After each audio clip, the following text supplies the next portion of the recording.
Hello, everyone, and welcome to the Bitchuation Room podcast. I am your host, Francesca Fiorentini. Thank you so much for being here. Thank you for pressing play. I'm sure you've turned me down at this point because that was a strong opener. Very strong. Come on, strong.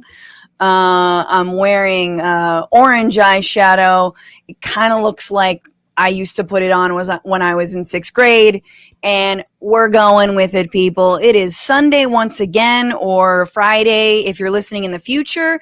Thank you for being here. Make sure to press the like button on YouTube, subscribe if you're not already subscribed, and click that little bell. Ring that little bell. Only 15% of you have rung the bell, and the bell lets you know when this show goes live. Sometimes we go live on a Thursday, just because.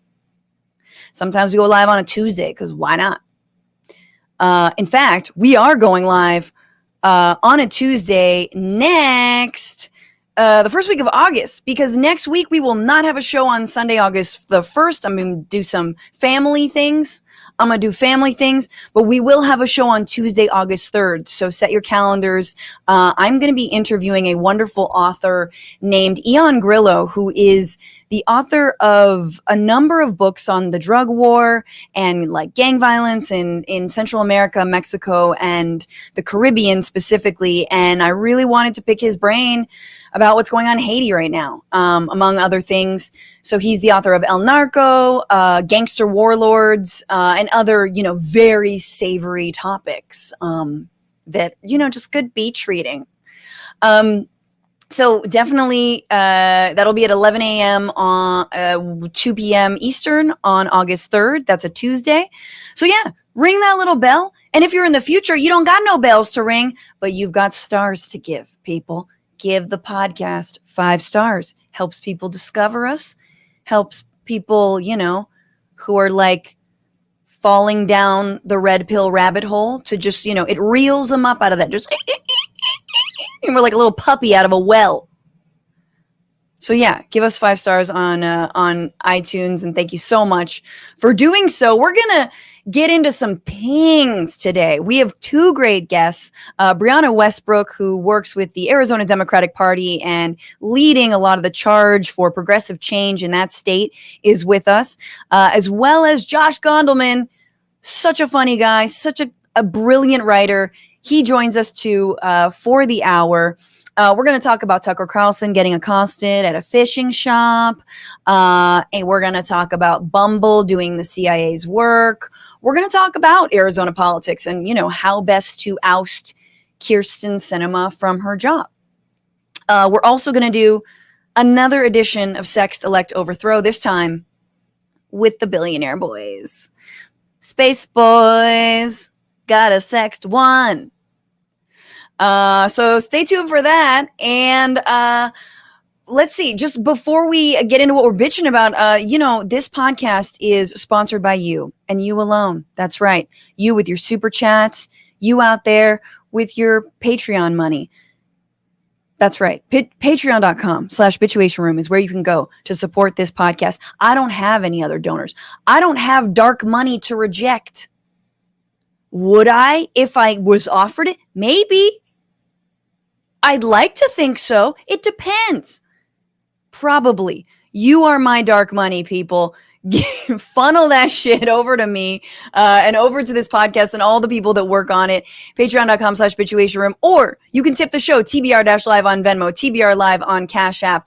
And without making you wait any longer, that's a different way of saying without further ado. I just am sick of hearing myself say that.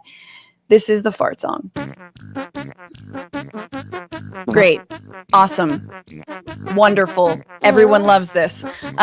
Thank you so much to the patrons at $10 or more for the shout out. Deception IT Help Desk. Joshua B. For upping your pledge. Robert G. You're amazing. For joining the innermost cabal of the Frantifa. Lyth Kristen M. You got the good fart. For the big tippers, Karen K, who defies all Karens. They should be called Susans now. For Joseph L, thank you so much for the Twitch subs. Nug Wrangler and Tumbles025, who resubscribed. This is very loud in my ears. I don't know if it's as loud. Just super, like I can smell it. Thank you to Late Bloomer 65, My Kind of Gamer, Kenny from Philly, Blue Knight 24, What Mutt, and Seraph Dragon. Whew, that was potent. Thank you guys so much. A lot of dragons in the dragon den. Thanks for coming over. Thanks for making the switch. You know, I mean, I know you've left the damage report behind. It's like, who is that chick they have on Mondays? She's weird. All right, guys, let's get into it. This is What Are You Bitching About?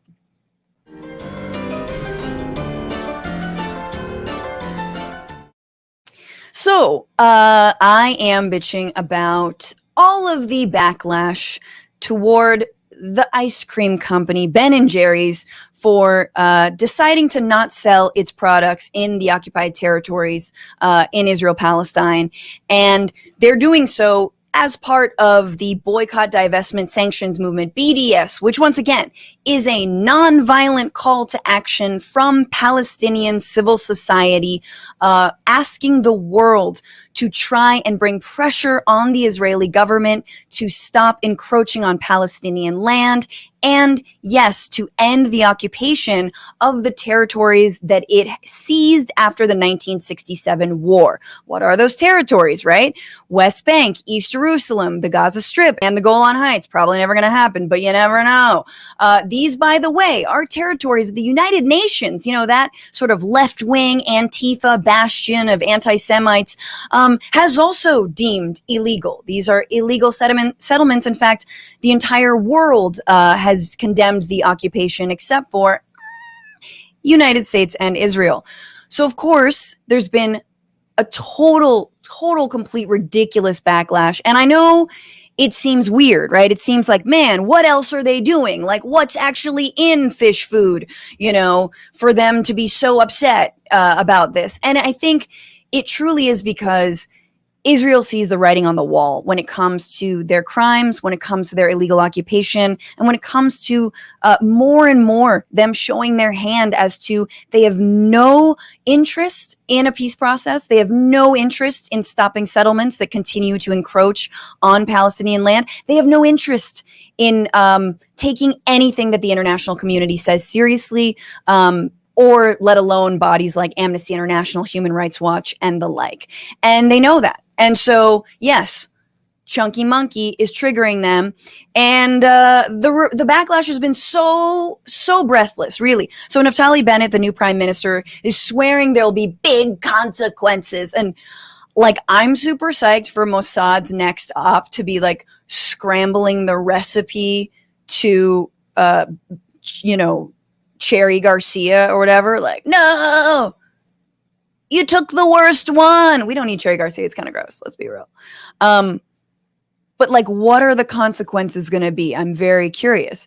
But of course, there's been backlash in the United States, always interestingly, from the most right-wing governors and politicians in the country. It's kind of like, you know, there's an alliance between the Israeli right and the American right. So Ron DeSantis of Florida and Greg Abbott of Texas are saying that they will try and ban the states from investing in Ben & Jerry's or its parent company Unilever. They want to add them to a list of companies who won't be able to renew their contracts with the state. Now, mind you, there is a list of companies who are being boycotted for boycotting Israel. Let me say that again. People who are being put on a list for putting Israel on a list of people who are boycotted. So there's lists upon lists upon lists. This is, remember, the far right that thinks that everything is cancel culture except when it comes to Israel-Palestine, right? So 30 states currently have laws on the books preventing their pension funds from being invested in companies that refuse to do business with the Jewish state of Israel. So essentially, you have to do business with Israel? Like, what do we mean? You have to be invested? And if you don't, no, it's anti-Semitic and you must be put on our list, right? So it seems silly, but Ben & Jerry's is going out on a limb here. They really are. And look, it is not the biggest limb, right? They obviously are still selling inside of 1948, inside the state of Israel. And that's important because Israel's reaction shows that they see no difference between their illegal settlements and the West Bank and Israel proper. And the way that they conflate it all allows them to use the narrative of anti-Semitism and, trying to so-called push Jews into the sea to their benefit. So if you're against the occupation, if you support Ben & Jerry's, well, then you're immediately for the eradication of the Israeli state altogether, which is utter BS. We know that to be a BS line, right? But they like that. They want it to be conflated together. They don't want to see these entities and their different land as separate, right? And they've successfully bullied companies into backtracking on their attempts to boycott. So Airbnb, right? Once again, like super progressive, just like, no, we don't lead to gentrification in cities all across the United States. Even Airbnb, who is lacking in morals, was bullied into retracting its statement that said it wouldn't offer rentals in the occupied territories, right? You should see some of these rentals that they're renting. But they look like you can rent like the manger that Jesus was born in. Shit is crazy. It's like very Old Testament and also like very much was someone else's land. So the last thing I'll say on this is we know that the backlash to BDS is a way to stop any kind of resistance, peaceful resistance to the occupation. Because according to the Israeli government, there is no acceptable form of resistance. And that's a question I ask everyone. What is the acceptable form of resistance to the occupation, if not a nonviolent boycott? It worked in South Africa against the apartheid regime. It worked in the South in many ways against segregationist states and Jim Crow. And Israel knows that, right? And that's why they're triggered by an ice cream company. And, look, they open fire on kids who throw rocks, right? And then, of course, they're against rockets, as I think many of us are, not necessarily in favor of rockets flying into Israel, right? But in the Israeli government's mind, it's all the same. And BDS might as well be a rocket to them. And the Senate in the United States and the Congress in the United States have both passed measures supported by people like Bernie Sanders and Elizabeth Warren, sadly, bullying them and saying that, yes, BDS is wrong, that we condemn BDS. We condemn boycotting and divesting and sanctioning. Now, I don't think that, Elizabeth Warren and Bernie Sanders are terrible people for going along with that, but I do think it shows you the power of the Israeli lobby, the power of this issue, and the fact that the writing is absolutely on the wall when it comes to this, and that BDS is something we should support, we should stand behind, and we should try and cajole the different institutions that we also are involved in to get involved. And I know that's all very serious. So we've developed a new line of ice cream for Israel. Once it does boycott fully Ben & Jerry's and takes it off the shelves of even stores inside 48, like what kind of ice cream are they going to replace it with? Becca Roofer, my producer, and I, we came up with a few good options, some good flavors. So we've got Choccupation. It's very yummy. Choccupation, Settlement, love Settlement, BD Espresso, I actually love beauty espresso, not late at night.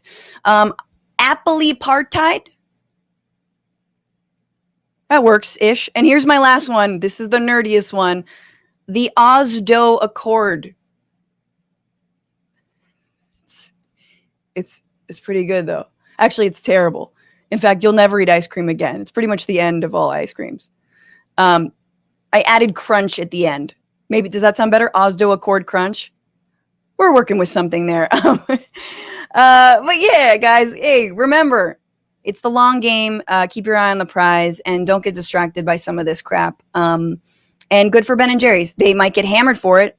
It's a good thing people are addicted to their ice cream, and it's a pretty strong brand, but we'll see. I think others should follow suit, and I think they really are sticking their necks out here. So that's good. And with that, let's actually get into this. Let me bring in my guest for the hour. He is a writer and a comic who incubated in Boston before moving to New York and sort of emerging from Chrysalis, I only assume. He wrote for Last Week Tonight with John Oliver. Ever heard of it? And for many years, and is now a writer-producer for Desus and Mero on Showtime. Please welcome Josh Gondelman. Hello. So nice to see you. Thanks for having me. Thank you for being here. You've done voiceover work, right, Josh? No. God, you have the sweetest cartoon voice, and I mean that Thank in you. the nicest way. I appreciate it. I'll take it in the nicest way. And honestly, even if you meant it in a meaner way, I'd be like, she probably means it in a nicer way. You have a sweet cartoon voice, asshole. You're like, thanks. My friend once told me that I heard that right after we met, she was like, you should be like a cartoon snake. And I was like, you mean like in my life? Or I should play one on TV? She's like, whatever. So it makes me think of like the original Sin Snake. Like if the original Sin Snake had your voice, I would get it. Like I get being lured by hey, what's up? Did you want to bite this apple? Or whatever? Oh yeah. You know? I'd be like, hey, if you're not too busy, got some new apples in. Thought you'd get a kick out of them. So yummy. Oh my God, that guy up there. Don't even listen to him. Come on. What does he know? What does he know? You deserve an apple. It's been a hard, I guess, eternity that you've been here so far. Yeah. I don't know how long it was. I feel like it was a day, and they were like, "I'm bored. I want an apple." We're talking about Adam and Eve, obviously. Yeah, that feels so fast. I never thought about that before just now, about how long they were there. Because I think if it was a week, I'd be like, I could not eat an apple for a week. You know what I mean? Especially if you've never had an apple before. Yeah, you have no idea. You don't know what you're missing. That's true. That's very true. I'm glad we've solved this. Old Testament heads, shout out, sound off in the comments. Let me bring in my next guest.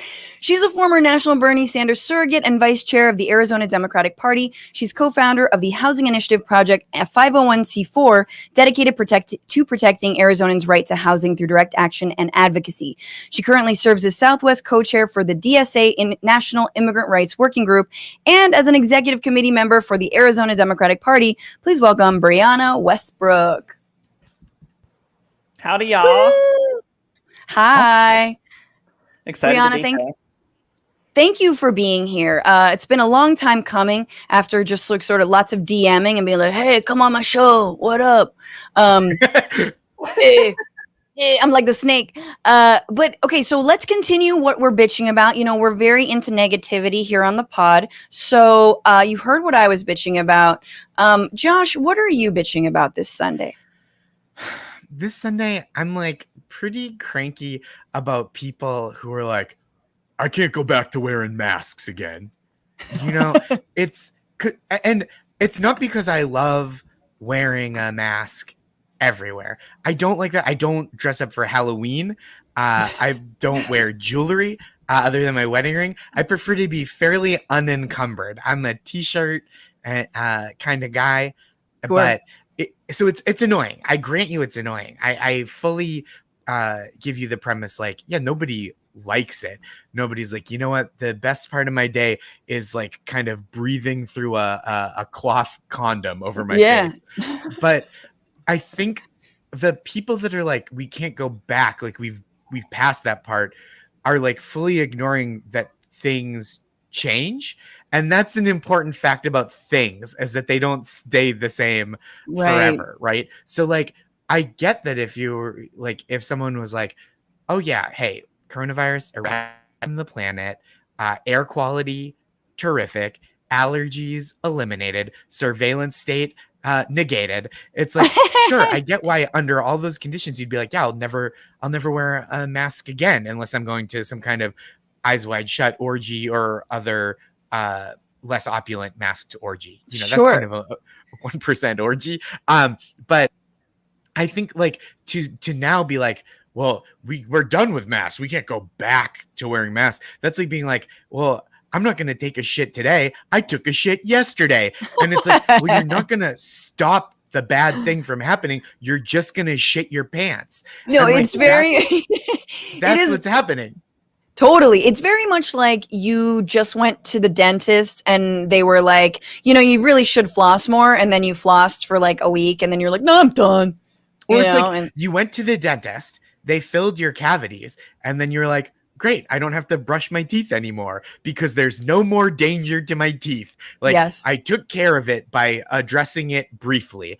And it's just so wild. And I think there's also this kind of like, I'm like very furious and impressed by like the conservative tendency to like act like anything is an unprecedented assault on freedom, to be like, oh, you're going to require vaccines? What's next? Requiring vaccines for kids to go to school and for international travel? And like, I just feel like it's like incredible the way that people on that part of the political spectrum will just like fully ignore not just the past but the present, which is much harder to do, right? Like I get being like ignoring the past. That requires learning, which I resist at every turn. But to like ignore how things are and just trust, it's like a magic trick. It's like a political equivalent of got your nose.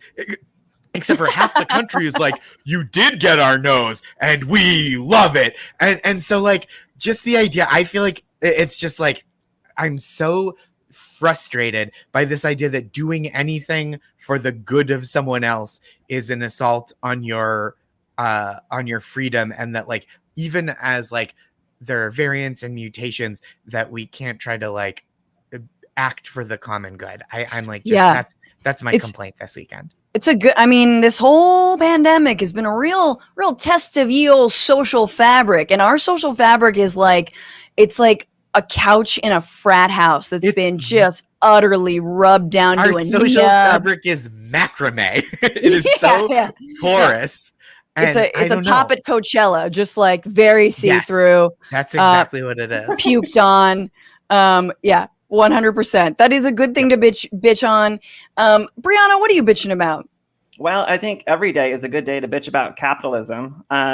Particularly today, I was watching a pretty good documentary on YouTube with Harvard professor Shoshana Zuboff. You may have heard of her.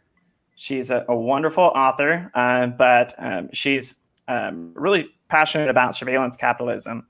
And for those that do not know what surveillance capitalism is, it is the economic system basically centered around commodifying our personal data for the purpose of profit making. I think that is an industry that is basically lawless right now. Every day they take our personal data, manipulate our behaviors to get us to click through on advertisements. So we're exploited every single day by big tech.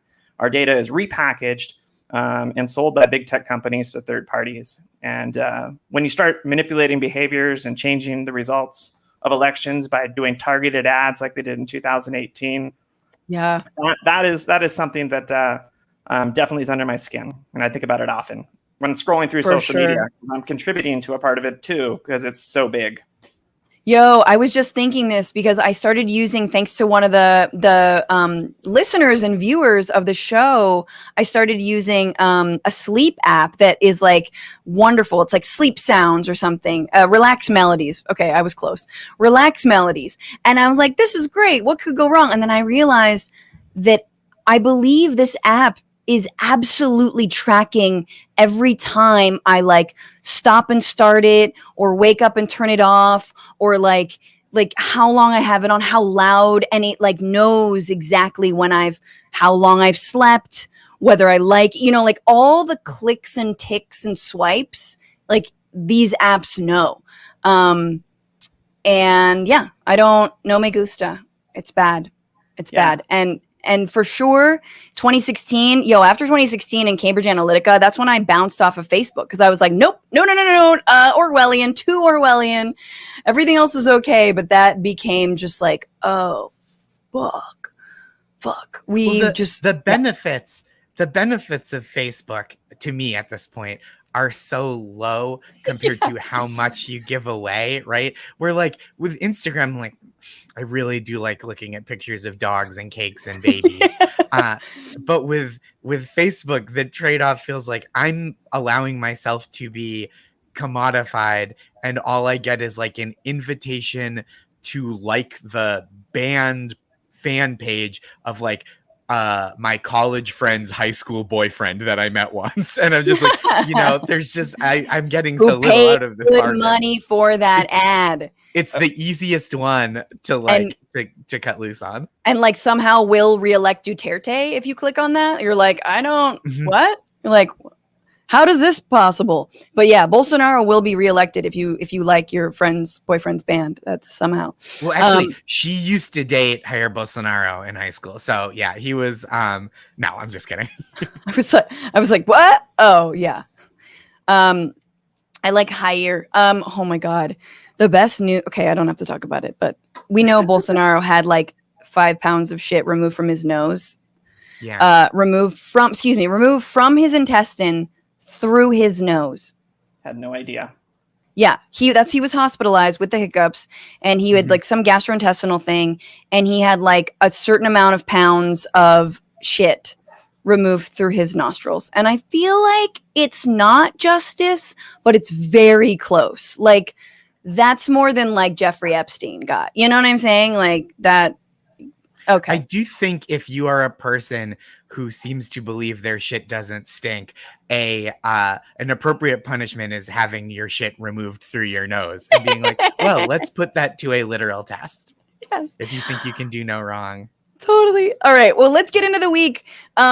So many things happened this week. Came to light that the FBI failed to investigate 4,500 tips about Justice Kavanaugh. Granted, about half of them were me just calling in and screaming rape Republicans and then hanging up. The Earth had a beautiful 11 minutes without Jeff Bezos. The U.S. Senate candidate and author of Hillbilly Elegy, J.D. Vance, suggested parents should get an additional vote for every child they have, which is great news for the Duggars. And the Senate Armed Services Committee approved a bill that would require women to register for the draft. And suddenly, I'm not a feminist, okay? I'm just, hashtag no, we can't. Some things are hard. No registering for the draft. For everything else, this is the week where.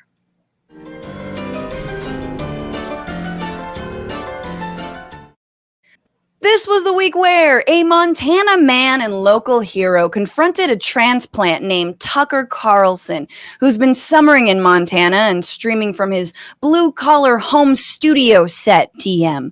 Before we look at the video, let's just remember what this man looks like and what his sort of fake populist rebrand for the summer also looks like. So here he is.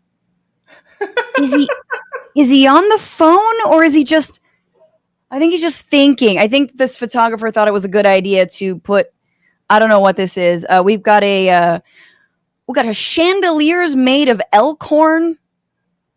There is so much going on, but that is very That's Montana. good. Because it's like sometimes you want a light fixture that just reminds you that you have the power to murder. I think that's I think that's desirable. He also looks like he's doing like an improv phone. Like he's like ready. Totally. He's like come off a backline at a UCB show and he's like, hello, it's me, President Ronald Reagan. Oh, this is amazing. Let's keep going. So here we have a very real wood shop where he absolutely builds things like the chandelier made out of antlers. And it uses he here's Tucker sitting on a stool looking at this like unused wood shop, and he very much looks like, what? what should I touch now? What does this do? Has no tools in it. It is an empty toolbox.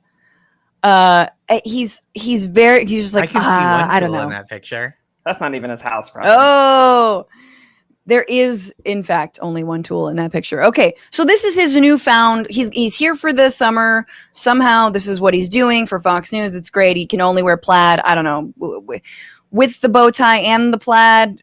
I'm not sure. Like, he goes through stages. And this is what happened at a fish tackle or a bait shop. I don't know, fish tackle. It's a Bass Pro, probably.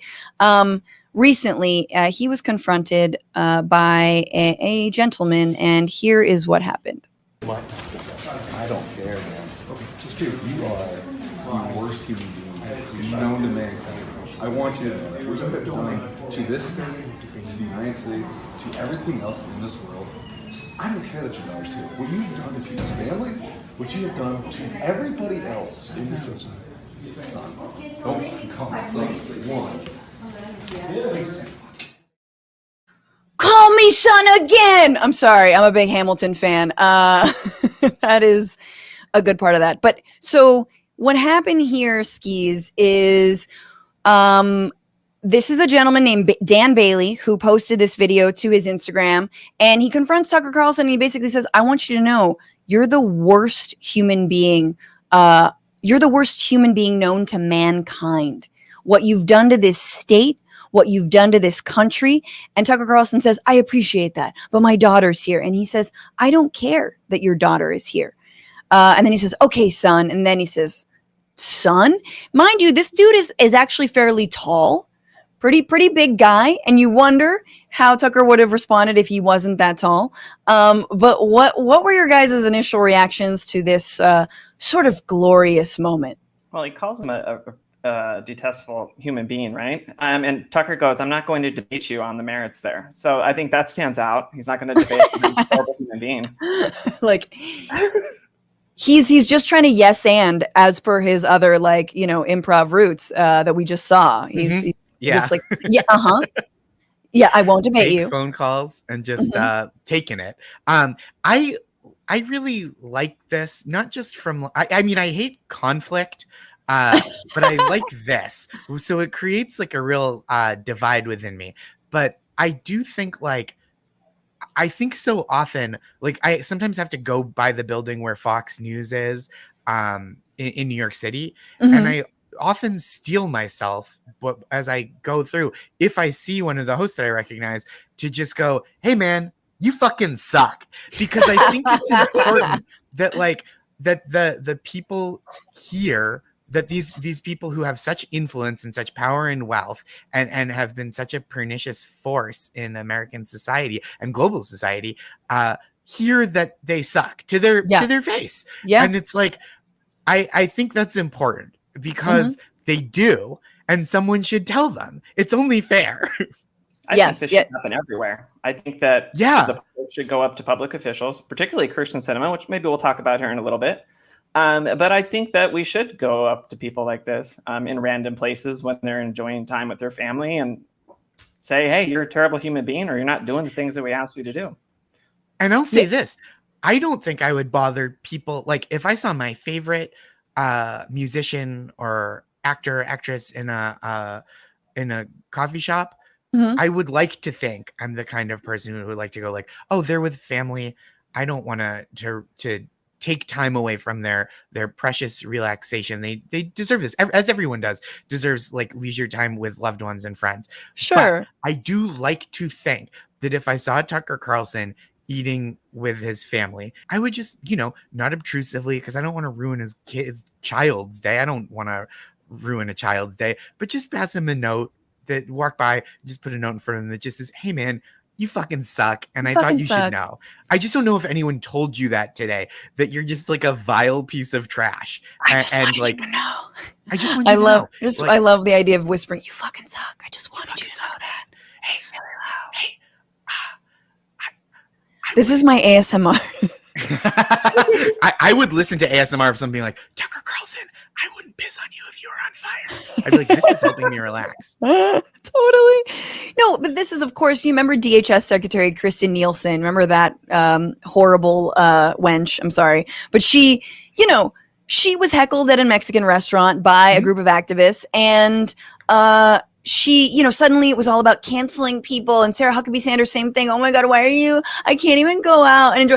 Can't you see that I'm just playing a part? That's all acting. It's like, no, motherfucker, that's not acting. There's blood on your hands, literally. No.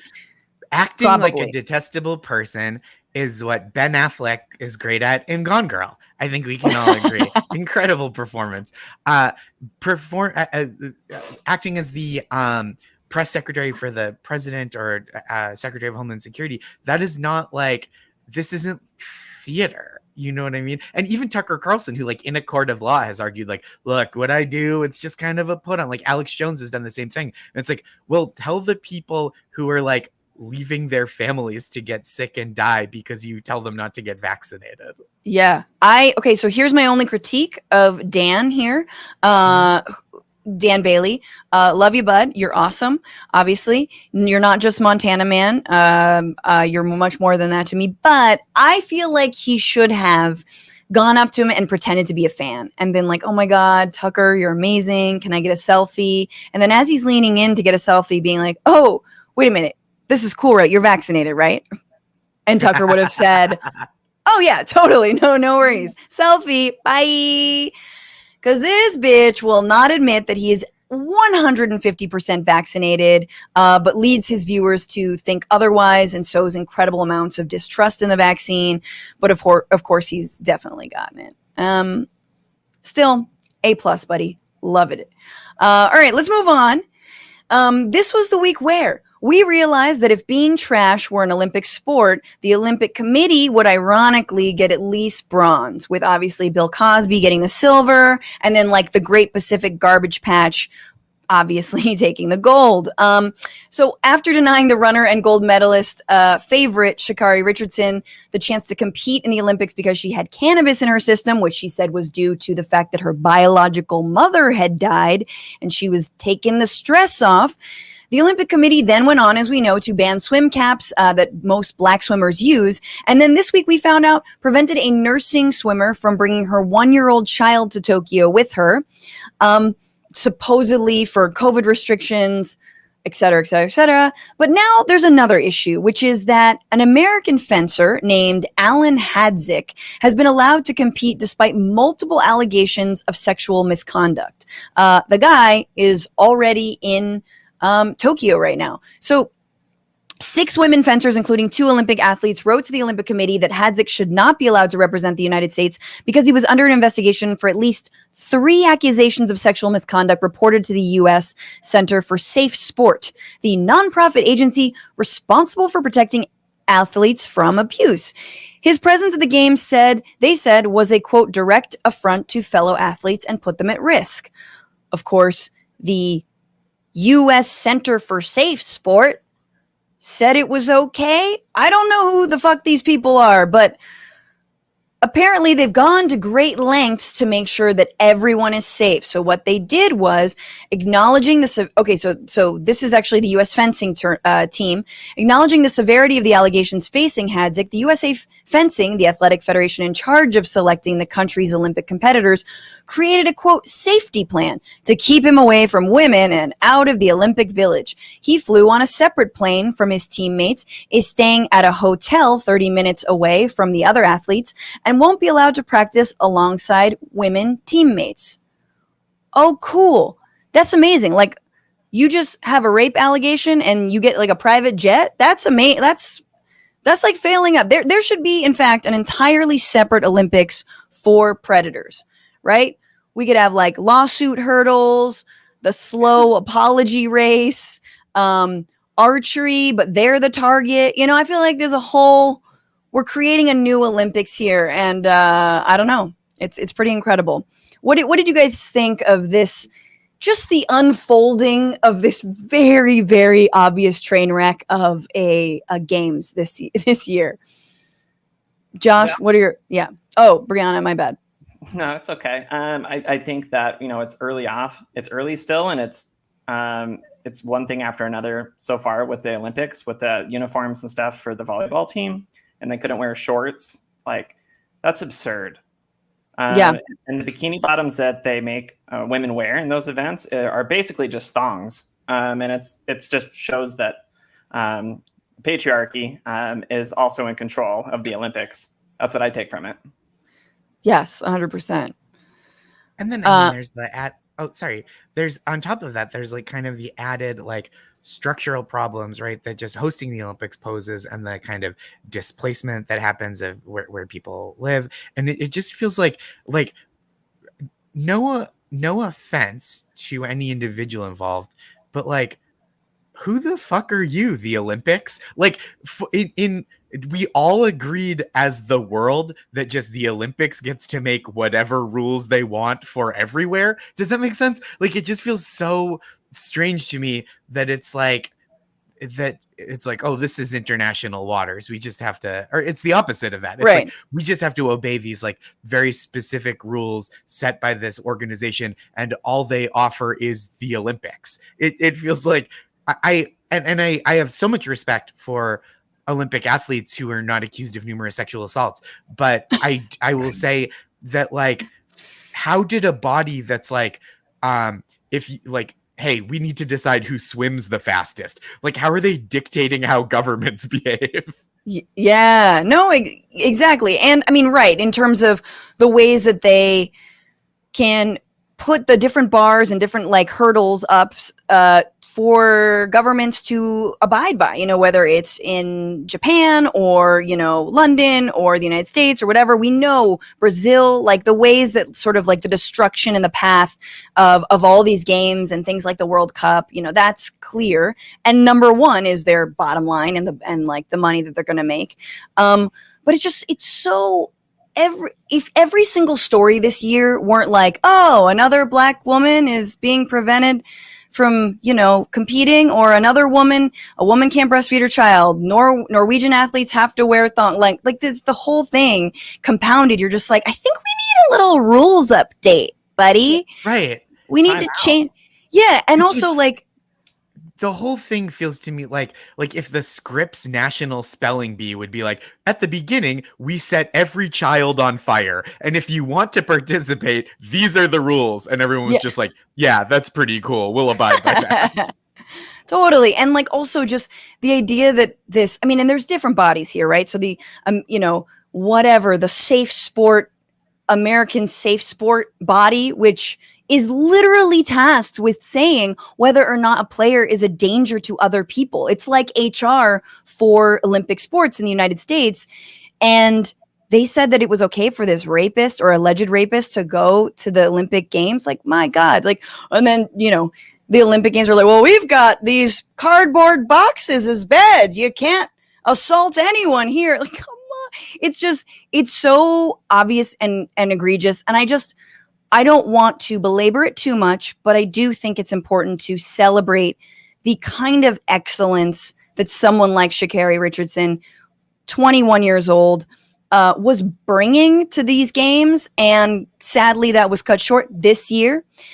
Mind you, I'm about to play the clip from her qualifying race, right? So she's a sprinter, 100 meters. She came in last a year ago.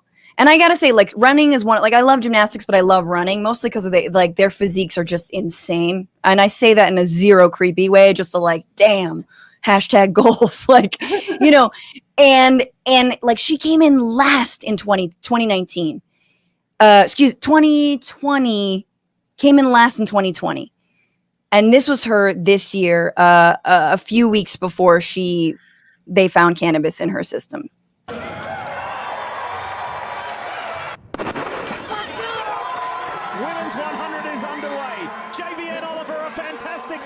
She's putting the pressure on Richardson. Here comes Sha'Carri. Richardson's going to Tokyo. 1087.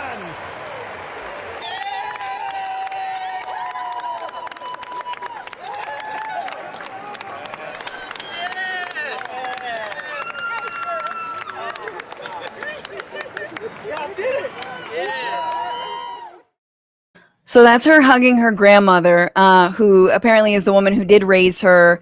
And I just get so choked up every time I see that footage.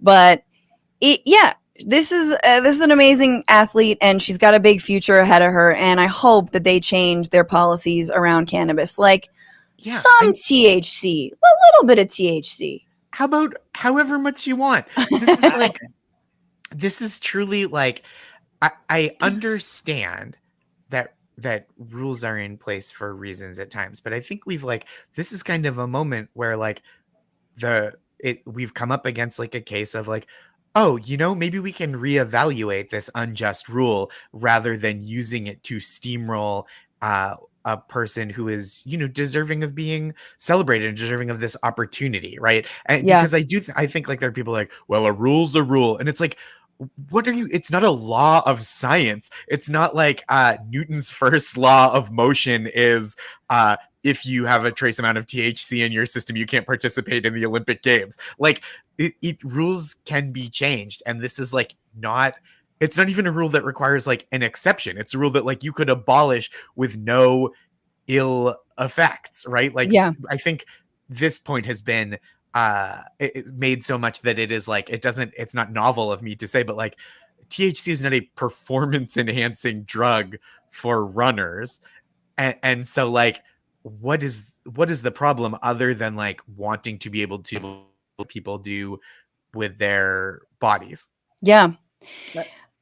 And I think the one thing that we're leaving out too is like the healing properties that THC and CBD offers as like a world-class athlete, and the wear and tear that she's putting on her body, and the fact that she's perhaps maybe using like a higher CBD strain to, help in her recovery, rather than using painkillers.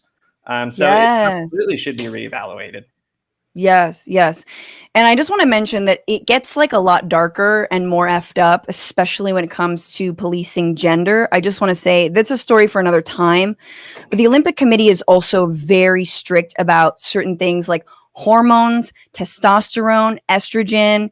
And so there are cisgender women who haven't qualified because they don't have enough estrogen to qualify to compete as a woman. And this is relevant because there are a number of trans athletes in the current Olympics. They're being vilified, they're being demonized. And we know the way that trans athletes and have been used by the right to so-called protect women's sports. And I think we're going to have a moment. We're going to have a shift because there is a lot of vitriol going around and a lot of also barriers being broken by trans athletes. Well, that whole argument with trans women having like a competitive advantage is straight up bullshit. And I'll say it right now, because if it wasn't bullshit, if they were really caring about leveling the playing field in sports, they would be in an uproar over the fact that trans men being forced to play on teams with women when they're taking testosterone, because when you start taking testosterone, you have increased speed and strength almost immediately. When you're on estrogen, that's not the case. So it's a bullshit argument meant to divide people and turn trans issues into a wedge issue to divide people. 100%. Yeah. And it hurts people, right? Like that's the thing is like it froths up this kind of prejudice, and the effect is like people are being used as political pawns to score points and not being treated like on their merits as human beings and people who really want to compete in their fields. It's totally real upsetting. 100%. All right, we got to move on. Our final story. This was the week where yet another insurrectionist was foiled by his own dick, specifically through the dating app Bumble. The man in question is Andrew Take of Houston, who bragged to a match on Bumble about being at the Capitol on January 6th. The match then reported him to the FBI. So, the unnamed match asked Take if he was, quote, near all the action. And Take said he was. He was there from the very beginning. Take claimed he had spent 30 minutes in the Capitol, was pepper sprayed while being peaceful standing there. He also shared a selfie and said that it was taken about 30 minutes after being sprayed. Within days, the match had turned Take into the FBI. Oh, womp, womp, womp. But it gets a little bit deeper. So, the truth is not exactly what Take said. Prosecutors say he was involved in 2 separate attacks on law enforcement officials, so he was not being peaceful. Footage from the day shows Take using pepper spray against police, and then at another point using a metal whip to strike officers. There's also video showing Take walking inside the Capitol with the whip in his hand. What? I mean, listen, it will that will turn some women on, of course. If you say that you're into metal whips, but nah, bro, you're gonna get turned into the FBI. Of course, this is the second time Bumble has led to the arrest of an insurrectionist. Let's just say good old Bumble, guys, where women make the first move and have the last laugh. I also feel like if Bumble were around in the 1940s, like none of the Nazis would have escaped to like South America, you know? They would all just be like horny and like swiping and like trying to match and being like, you up, girl? And like they would have gotten turned in immediately. Or they would have been extradited after doing the same thing on Argentinder, the Argentinian Tinder. Argentinder. Yes, excuse my pronunciation. Yeah, I no, it's fine. anglicized it just very whitely, and I apologize.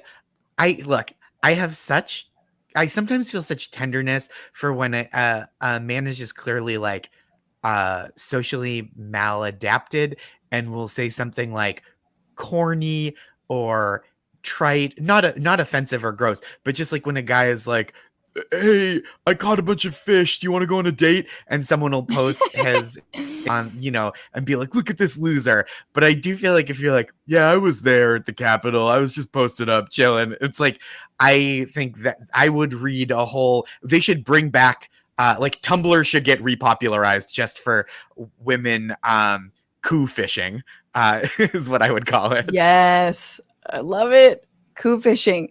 Brianna, any thoughts on this? Should we you never know. So maybe this line has worked on some people on Bumble. Like what leads into this conversation? I'm like, when do you bring that up? Like when I was like in the hello, I'd like to participate in insurrections and coups. Right, because because he can't lead off with that. She has to make the first statement. So she's be like, hey, how are you? And he's like, probably try to ease it in, like pretty good, but I had a rough January 6th, if you know what I mean.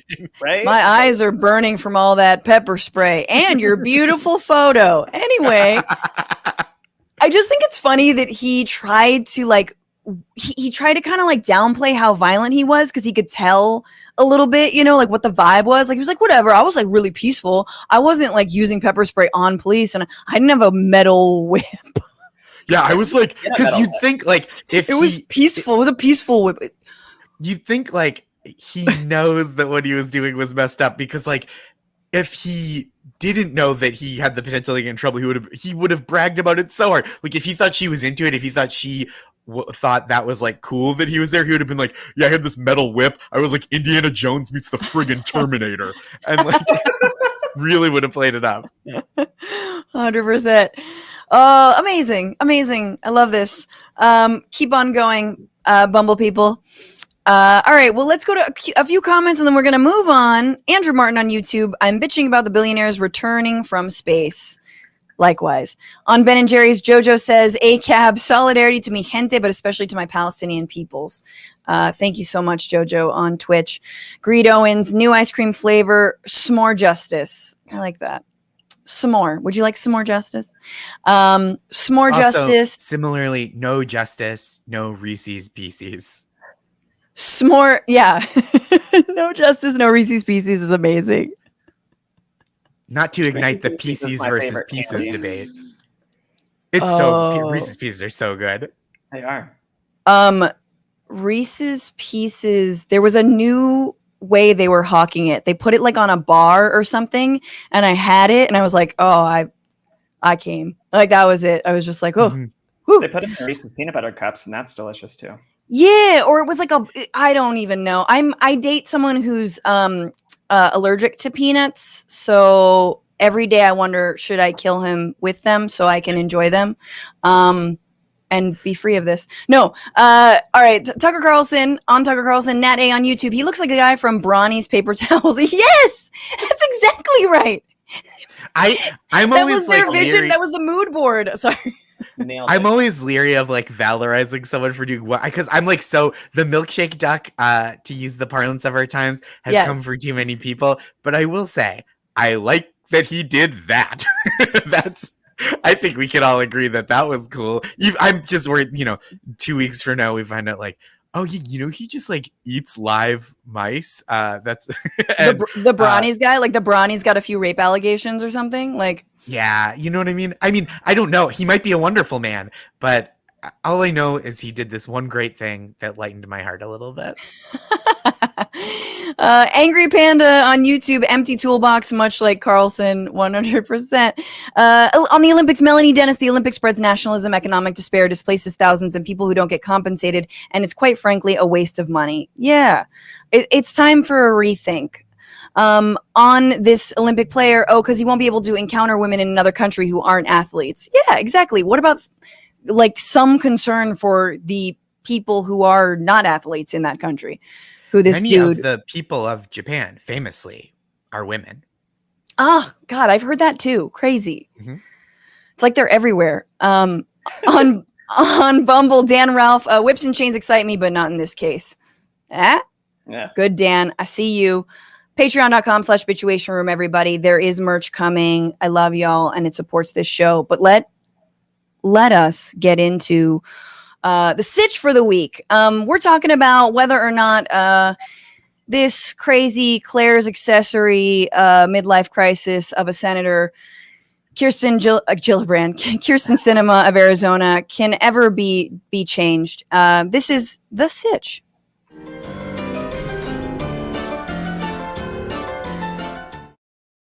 So, Brianna, you work within the Democratic Party of Arizona, and I know that must not be an easy battleground for a leftist, for a socialist, democratic socialist to work in. Can you explain how you and other DSA members have really taken up the mantle of trying to change the Democratic Party from within and within the state?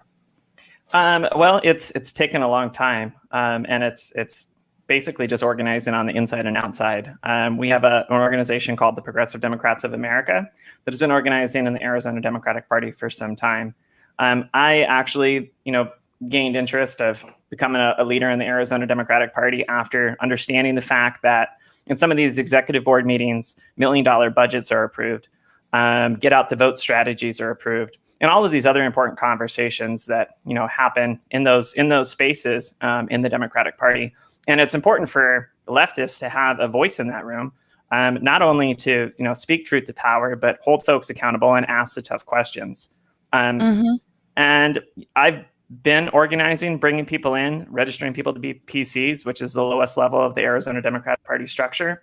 That basically puts you as like the captain of your voting precinct, and encourage people to run for district positions within their local legislative districts, because when you run for positions in those spots, it's your job is to help get out the vote and actually increase the strength of the Democratic Party. That means talking to the folks that are not actively participating in the political process.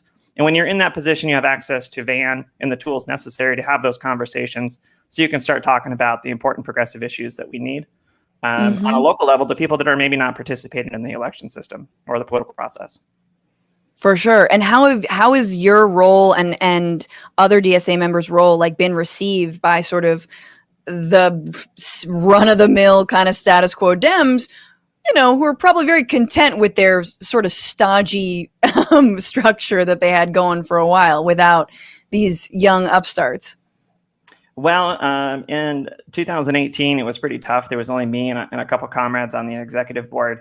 But for 2020, we had a reorganization in January, and now we have we have power as a progressive bloc on the executive board for the state party. And we've been able to accomplish some really great things. One being holding our elected official accountable. We had a Zoom meeting with our senior senator from Arizona, about 3.5 weeks ago. And as a board collectively, we prepared for it.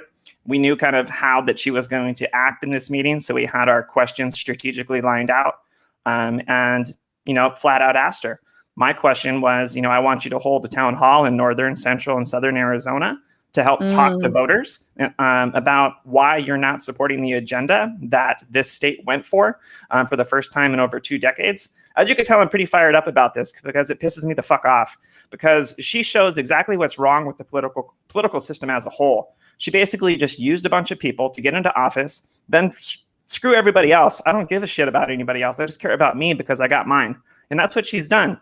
She's spit on labor. She's abandoned like LGBTQ people. And I say that because she has the power right now to pass the Equality Act. Her being the first bisexual senator in the Senate, she should know the importance of actually having a government that sees you for who you are, and the importance of actually having laws to protect us. So it's really frustrating working in the space, but it's important for us to be here. Because even the Equality Act, which is before the Senate, and that sort of expands, it basically prevents against discrimination against the LGBTQ people, or discrimination along gender, sexuality, much like it is illegal to discriminate based on race, right? That is being held up. So not only we've got voting rights that are held up, we've got infrastructure budgets that are held up, but something as sort of seemingly middle of the road as you can't discriminate against people for their gender or sexuality is also being held up by, like, it's not going to get passed. Like, it would get, do you think that even that would be filibustered, or there wouldn't be enough senators to actually pass that? No, there's not going to be enough senators to pass that. No way in hell. No way in hell. We talked about trans athletes, 10 minutes ago, and how controversial that is. There's no way the Equality Act is going to pass with the filibuster in place. And the fact that Sinema is banking on everybody being mad right now, that when 2024 comes around, that everybody forgets. Because that's right on her playbook. She's hoping that people are going to forget and just brush it under the rug and say, oh, no, we have to vote for Sinema. It's not going to happen this time. And she's going to have a rude awakening in that primary. Tell me more about that. Yeah, first of all, that's very exciting, to the idea of primarying Kyrsten Sinema. But tell me about her devolution here. She was at once a Green Party member, yet you mentioned that she was, the first bisexual member of the Senate. How and why has she fallen so far from grace? Who is she now in the pockets of? Corporate America and the Chamber of Commerce. That's who she's in the pocket of right now. And you can look at that through her votes. Like, she voted to repeal portions of the Dodd-Frank Act, voted for the border wall. She's got very hostile policies when it comes to immigrant rights. She's in the pockets of everybody but the people. And that's unfortunate. She's basically evolved from being, like you said, a Green Party anti-war activist that, planned over. There was a good piece in Mother Jones, I think it was, that really took a deep dive into Sinema in her profile. Like, she planned like 15 anti-war activists, did not get elected. Then what I'm taking from that is, like, she saw that as not the way to get in was through the Green Party, decided to join the Democratic Party, ride the waves of the early progressive movement in Arizona, say the things that she needs to, use the people that she needs to get into office, which was labor and people of color in Arizona. In her first campaign for Congress, she gets in. Then the evolution started almost immediately, and she started becoming a moderate. And a lot of people say that has to do with her relationship with Janet Napolitano. Janet Napolitano helped her on her book, Unite and Conquer, which is a terrible book that I am protesting I will not read. But I've taken excerpts from folks. And she's not abiding by her own rules of continuing to have coalitions with organizations. That was one of her bread and butter issues in that book, I guess. But is she still speaking to people? Like, do, let's say white conservative Democratic Arizonans like her? Whereas, like, labor and the immigrant rights, and I imagine the growing Latino population of Arizona and young voters are turning on her. Is she still speaking to anyone? And are they on board for her plans to essentially stymie progress by continuing to uphold the filibuster for no real reason whatsoever? Absolutely not. And this is actually what's amazing about this. And I think this also speaks to, like, what we've been able to accomplish as progressives within, like, operating within the party structure. The Arizona Democratic Party, it's very hard to get a group of folks in a room to actually support a particular issue. Very rarely does something pass unanimously. And we nearly passed all 3 of our resolutions at the last state committee meeting. And these are folks that represent a wide range of ideology on the left in the Democratic Party. We recently did a poll, and the people that are state committee people, and that's the highest level of elected office inside the Democratic Party structure here. Mm-hmm. And unfortunately, but it's something we already knew, that people in these positions tend to be older because they have more free time available, tend to be more wealthier, and they tend to be white. Our survey showed that. But what that shows to me is those are the people that Sinema thinks that she has in her corner. We passed all 3 of those resolutions damn near unanimously. One of them was passing the For the People Act. Second one was full party support for the PRO Act and ending the filibuster. All 3 of those passed by strong numbers. And so she's not doing well, and she's not in good graces with anybody in Arizona, but the Trumpers. I have a naive question, maybe, as a person who doesn't know many things. Excuse me. It seems like her kind of political calculus to me seems very cynical, right? And like you said, she like got hers and is only really looking out for herself, and is kind of seems to be catering towards like business interests and that kind of thing. But like, even if you are catering to business interests and kind of like allowed yourself to be in the pocket of corporate money, that doesn't also preclude you from serving your constituents in ways that aren't contradictory to that. So it seems like a lose-lose, right? Like not that I want politicians to be influenced by money, but it just seems like, what is the political calculus of like not also serving her actual constituency? Right. That's my big question. Like, even if she's like, well, in these ways I've sold out labor in these fucked up ways, right? But like, maybe I can do this thing that will ameliorate things with you. But it seems like she is truly like spiting the voters at every turn, which feels nonsensical to me. Like, what is that strategy? Well, I think that's a strategy of corporate America, because if you pass things like the For the People Act, which is huge democracy reform that's going to empower more voters, that challenges the power structures that are in place.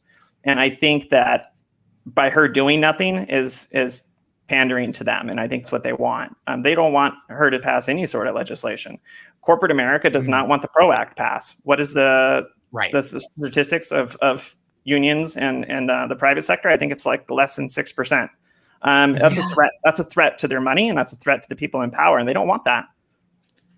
Yeah, and I would just echo what you said earlier about the ways that when election time rolls around in a swing state like Arizona, oh man, the ways that the Democrats bring out we must reelect Sinema because the other choice is, I don't know, Matt Gaetz's long lost half brother who's terrible, and it's like there's a literal lizard running against Sinema, and you're like, well, obviously I will vote for Sinema over the lizard, but honestly, maybe the lizard will be better. Like, you never. So this is what Democrats in swing states always do. A couple of points. Yeah, the lizard I'll tell you who doesn't want climate change. An animal that does not regulate its own blood temperature. But you know what I'm saying? They just continue to use it against, I think, many voting Democrats who are just like, well, I don't know. I don't want the Republicans. So sure, Sinema again. And obviously that's why it's important to primary her. What are the prospects for doing so? And are y'all on the ground sort of, does it feel like there's someone, whether it's maybe a state legislator who is, coming up through the ranks, or who could mount a good challenge to her? I think we have a lot of great community leaders that'll step up and have the courage to challenge her. I think it's going to be hard to find people that are elected and currently in office to challenge Sinema, because challenging Sinema also is a very defiant thing to do, because Sinema is known historically in the state of Arizona to having a lot of money behind her, and the influence that comes with Sinema going against her. It could be, it's tough, but there's more and more people that are becoming engaged, and we're finding as our coalition continues to grow and expand, people are, wanting to primary her, and people are finding out that they have support. We have a state legislator that is termed out, which I think would be great. Senator Martin Cazada from Legislative District 29, very outspoken progressive, former Bernie Sanders surrogate as well, and co-chair for the state with me. He'd be a great representative. And I'm sure there's people out there that would be great representatives that I haven't spoken to yet, that are fired up and ready to speak truth to power. Because Kyrsten Sinema, she was never a congressperson, right? Or was she? Am I getting her background wrong, that she first ran for Congress and won and then moved to the Senate? Yep, that's how it happened. She was in Congressional District 9, which was a swing district. It's located like in Tempe, the eastern portion of Phoenix, and the lower portion of South Scottsdale. Got it. And I mean, it is a tough battleground, but I think it's such a worthy fight. I guess I also feel like it stung a little bit to see her trotted out by Biden along with Joe Manchin, kind of playing all nice, as if they're not the key to ending the filibuster, those two senators. And then you have Biden being like, these are my homies, along with, other moderates and Romney back there and whatever, and like irrelevant people who have no real politics. Like, that felt really obnoxious to me. I don't know how you read that, Brianna, but I was like, why? Why are you rewarding, you're rewarding obstructionists, essentially? Mm-hmm. Yeah, I saw that, and I saw Sinema wanting to put herself in the center of all the pictures. People in Arizona know the way that she thinks because we know her. She wanted to be front and center in those pictures for a reason. She wanted to use it for a photo opportunity. Yeah. And it's too bad. It's very, she's very me oriented, and it sucks because I want to like Sinema because like we share a lot of the same struggles. Like when she talks about living in a gas station and being poor and LGBTQ, like those are stories that I have too. I didn't live in a gas station, but I lived in my mother's car outside of a Smitty's parking lot for a week and a half in downtown Phoenix. I'm identified as LGBTQ, many of the same struggles. And like, it's just unfortunate because she could be a hero, and she could be like in the history books as somebody that did the right thing. But the fact that she's not, because our political system's fucked up because of money, it's just terrible. Yeah. Okay, final question on Sinema. I know we have to move on, but I am very fascinated by the role that the Amazon Corporation plays in your state.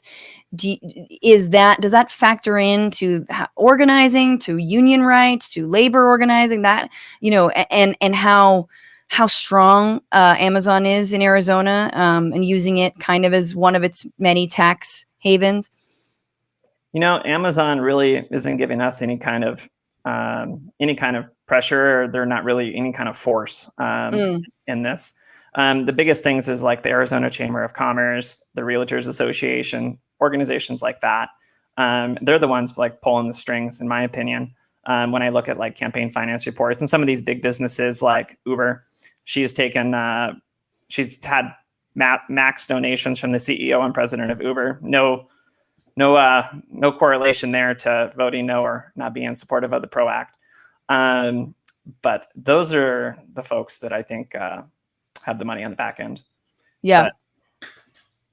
It's so good to check in. I am like, I wish, it's like you can't fully give up on people. I agree, as much as I want to give up on her. I like you and your organizing and the people you work with. It's like you literally have no choice. You have to try and like, Sinema whisper and hope that she somehow sees the light. So anyway, thank you for doing all this work, and sending you lots of solidarity and strength from, I know, around the country, and people who are like, really want to see her stand for something. May I ask one tiny question? No. Okay. No. I'm pretty amenable. There you go. Brianna, what is something that people, maybe listeners, who are in a similar situation, like across the country, right? Like, I think there are lots of Democratic senators who run on like moderate to fairly progressive agendas, and then kind of like walk back from the leftward edge of wherever they are, right? Once they're elected or reelected. And like, is there anything that you've found other than like a real strong primary challenge? Because like sometimes those are difficult to mount, sometimes they're not successful, but like, what have you found to be effective with such figures outside of that strategy? Well, I think that it takes a lot of different approaches. I can speak to kind of what we've done here, like a multi-pronged approach, which is the inside-outside strategy and using the Arizona Democratic Party structure as an avenue for us to come in and apply pressure through that. In addition to organizations on the outside collectively organizing together around this issue. We have a very diverse, large coalition of organizations that represents a broad spectrum of ideology on the left that includes some Democratic Party county Democratic parties, but also like Lucha, Sunrise Movement, Progress Arizona, the Faith Network, Arizona Coalition in the Dream Act, all of us collectively organizing around this issue of ending the filibuster. So if there's like one particular issue that's important to whatever state that is for the listener, and that really brings people together, in my opinion, that right now is the filibuster, because that is the one barrier that's stopping all of our struggles and all of like from us passing the legislation that we need for whatever community or whatever thing that we're passionate about. The filibuster is that one thing we can all unite around. So whatever that issue is in your state, if it is filibuster, I'm sure it is at this moment, start having conversations with organizations and leaders in your party that may be representing their people the way that they should. And if they're not, run for their damn positions and take their spot. Cool. Yes. It's just so hard to like activate people around something that is deliberately like obscure and like it's just a weird Senate rule, and it's like, but it's so important. Like, but filibuster, like I feel like. And it's also like you were saying, Brianna, it's like the key to this other stuff, but it's not the other stuff yet. So like you were saying, Francesca, it's like so hard to be like, you've got to do the thing before the thing. Like that's the most important thing is the pre-thing right now. And that's like, it's so arcane, but it's so, it's so important. Yeah. I mean, and we just need to reform it. Simple majority to reform it. Just to reform. Okay. I'm done. All right. Let's move on. This has been so good. Thank you, Brianna, for your work. Thank you for making time to be here. And for putting up with my mediocre jokes. You're great. Now I'm going to go to our final segment. So we have the segment Sext, Elect, Overthrow. We bring it back occasionally when it really fits. And because so many billionaires have gone to space for 10 to 15 minutes at a time, I thought it would be a good week to bring back Sext, Elect, Overthrow with our billionaire boys. Let's do it.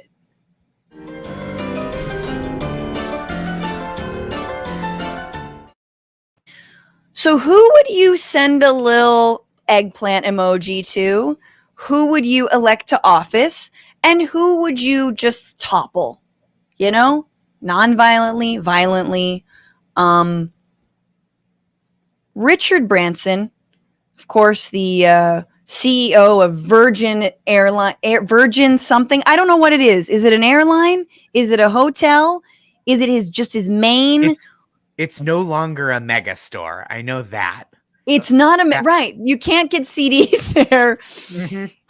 And or concert posters. For concentration of wealth. I do think he was wise to get out of the compact disc business when he did. Is he still doing credit where credit's due? Is that still a thing too? Because Virgin Mobile had prepaid phones. That's right. Okay, burner phones, CDs. It's pretty much anything. And now space travel. Okay, Richard Branson, we don't have photos of them, but you can imagine he looks like, the lion from Wizard of Oz, but like a daytime lion. Like that's sort of his vibe. Very daytime lion. Yeah. He looks like a lion that went on the show Queer Lion for the Straight Guyan. And they just they trimmed up his hair a little bit. They put him in a nice suit. They gave him a glow up. Or Jeff Bezos, of course, the no longer CEO of Amazon, but that doesn't matter. He is a trillionaire. Definitely probably not for daytime TV. More like a sort of home commercial for some, like an infomercial for like a saw or something. I don't know. Like, he's not camera ready always. But anyway, he's a trillionaire. It doesn't matter. Jeff Bezos, who just went to space, obviously, this week in a giant penis. Or the guy who got an SNL monologue before I did or Josh did, Elon Musk, who, creator of Tesla, potentially the richest man. I think Bezos is richer than he is, but he's sort of up there. Also pays nothing in taxes and is married to Grimes and fancies himself like an enemy of the state, even though he relies on the state for all of his work. This is so hard because I want to overthrow all these people. But yeah, Josh, can you go first? Who, sure. Richard, Jeff, or Elon, Sext, elect, overthrow, and why? I mean, one clear answer, right, of the three. So let's start there. I feel like you got to Sext Branson. Yeah. I feel like he's got the best accent of the three. This is not like, look, do I agree with the politics of everyone I've ever sent a sexy text to? No. So this is not this is a retweets or not endorsement situation. He just seems like he's got the most going on and the least like repellent bedside manner, let's say. So I'm at Sext Branson. That's a pretty clear number one for me. We've got elect or overthrow. I feel like this is the tough one, right? But this is my answer, and it's a little bit of a cheat. I think you overthrow Bezos. His business empire is too far reaching and his general press is too good. Mm-hmm. I think you elect him, he's going to do that thing. Like, remember what everybody said about Trump, where like the next Trump is going to be as bad, but also polite. So no one will notice. And I feel like Jeff Bezos has that polite while being really ruthless thing down. And so I'm not saying he's like the worst next Trump, but I am saying he would be so efficient. He's too efficient. I don't like it. So I feel like you elect Elon Musk, who will resent having to govern, because he just likes being like, what if I dug holes? Isn't that innovation? And likes people like applauding that. So why is no one thanking me? I know. Yeah. How come nobody's thanking me for inventing the subway and the airplane? What the hell?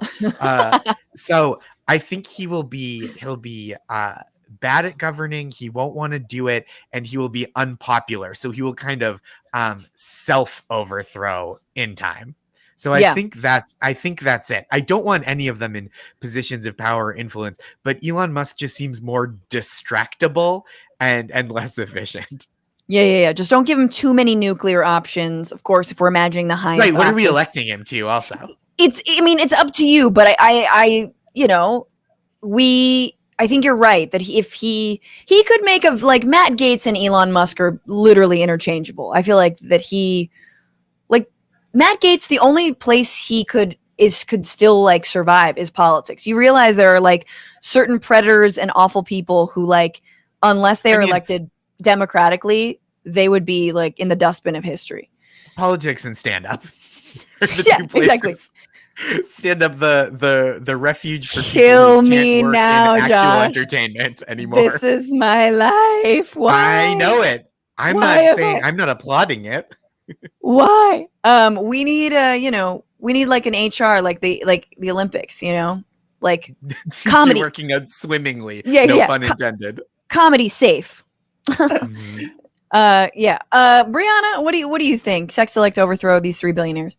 Like you, I would like to overthrow all three of these. Billionaires should not exist. But if I had to choose, I'm going to start with elect. Richard Branson would probably be the one that I'd want to elect. I don't know what we're electing them to, these folks, whoever you choose. But Branson seems to kind of like an outside of the box thinker, just optically that I've seen in pictures. I don't know enough about his backstory or any of that, but I think, who knows? Bezos, definitely overthrow Bezos, redistribute the wealth, Yes. feed the poor. And I guess that leaves Elon last for sexting. That would be really odd and really weird because I do read his tweets sometimes. I'm like, I don't think you put a lot of thought into a lot of the tweets that you shoot out, but just imagine what it'd be like. I on the can't other think end of a those. genre of writing that makes me less horny than Elon Musk's tweets. Right? A lot of the internet disagrees with you, Josh. The Elon Musk reply guy game is strong. It's brutal. It's so brutal. It's awful. I will also say Richard Branson, for a point, Brianna, in your favor, for like, he is the only one who currently lives in a nation that provides healthcare for its citizens, right? So Yeah. at least that's the water he's swimming in. That's true. Branson. Okay, I'm gonna jump in. I think Branson is a raging egomaniac, and if things don't work out, all three of them are raging egomaniacs. And what's scary is that I think Bezos has the highest probability of actually being a successful politician. I'm like, and just objectively, but absolutely I would overthrow him, even though I think if elected, he might be the least destructive, like just because he actually can do things. Whereas Branson has pet projects, and if it doesn't work out, he's like, I'm gonna do it. I'm gonna stop climate change. And it didn't work. Oh, okay, fine. I'll create an entire fleet of airplanes. Incredible impression, by the way. Yeah, nailed it. And Elon, same thing. Elon is such a whiny little B, and B for billionaire. If he doesn't get like his, balls cradled enough, he gets mad, and I don't want either of those people in office, but I still am overthrowing Bezos. I am similarly sexting Branson because, the guy clearly, he works hard for the zaddy body. And Elon Musk, I'm going to elect to student body president of a middle school because he clearly, everything is a popularity contest to him. He wants to be cool. We know obviously he's socially awkward. He does have Asperger's, no judgment, of course. But dude, you can hand out all the red vines, bro. You get to decide what to stock in, the vending machines in the hallway. And that's a lot of power. And I want that for you. So Elon president of a very small middle school that has resources. Please don't hurt children. I love that we all agreed to overthrow Bezos, and none of us picked him for Sext, which I think we all agreed we can't elect him to anything, and none of us picked him for Sext because I think his divorced energy is so strong that he's in that place now. It seems like post-divorce where if you sext him, he's gonna want to do all the weird sex stuff that he's never done before, and he's gonna be bad at it but too enthusiastic. You know what I mean? He's just gonna have all this weird BDSM stuff that he just ordered from Amazon and hasn't unwrapped yet, and you're like, man, this is we're all just gonna end up with a lot of chafe marks tomorrow. Yeah, he just fucked the sky with a giant dildo. We all saw this. Clearly the guy's into some weird shit. I just want to shout out Chad Alpha on YouTube. Soros is the only good billionaire. Where's my check? I agree. He is actually the only good billionaire. That's why the right hates him. And also, please give me money. Soros, hey, George, become a patron. Patreon.com/bitchuationroom. I could really use the money. So if you are a Soros or someone who is, just go there. Brianna Westbrook, thank you so much for being here. Where can people find your work and you? You can find me on Twitter, Instagram. My handle is B Westbrook. Boom, it's right there on the screen. B Westbrook AZ8. Follow Brianna on all the things and stay up to date with all the pressure they're putting on Kyrsten Sinema. Is it Kristen or Kyrsten or Kirsten? Kyrsten Sinema.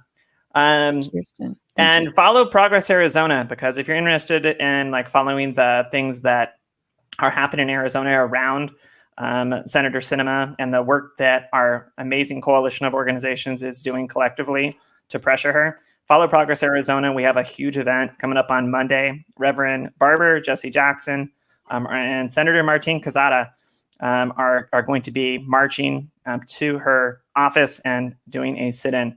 Oh, wow. Monday, July 26th, 9 a.m. at Kachina Park. Amazing. Thank you so much, Brianna. Take very good care. And Josh Gondelman, where can people find your work? I am at Josh Gondelman on Twitter and Instagram. I am doing stand-up as long as that seems cautiously safe and allowed. I am writing and producing on Desus and Mero on Showtime, Sundays and Thursdays at 11 p.m. I have a book called Nice Try and a podcast called Make My Day, which is a game show with one contestant who's guaranteed to win because they're the only one playing. So you're not busy at all. Josh, thanks so much for making time for being here. Thank you so much for having me. It was a pleasure. Oh my God. Take good care. And thank you guys for being here. And I remembered that I have a few announcements to make myself, and I forgot to make them at the start of the show. But if you are in Los Angeles this Thursday, that is July 29th, my fiance and I are starting a show that we hope is going to be weekly. But we have 2 dates coming up, July 29th and August 5th, Thursday at 9 at Nosa Restaurant. We are premiering The Happies, which is our show in Los Feliz. We've got such a great lineup. Atsuko Okatsuka, who's been on this show, James Fritz, who's been on the show, Jessica Seeley, who's been on this show, Greg Edwards, who's been on this show. All these people who you've seen and heard on the Bitchuation Room podcast are going to be live doing their stand-up at Nosa Restaurant, 9 p.m. on Thursday, the 29th. So get tickets. I'll put the ticket link in the description of this video. And also, big news for the podcast on September 2nd, which is also a Thursday. I will be live with Matt Lieb and guest TBD in Portland, Oregon. If you live in Portland, we are coming to Kickstand Comedy, and we're going to do a live show of the Bitchuation Room. Yes, we're back at it. We'll see if there are masks, if there are whatevers. We'll be safe, I will guarantee you, but God damn it, we will have fun. September 2nd at Kickstand Comedy. Stay tuned for the details. I just wanted to give a heads up. Don't leave town.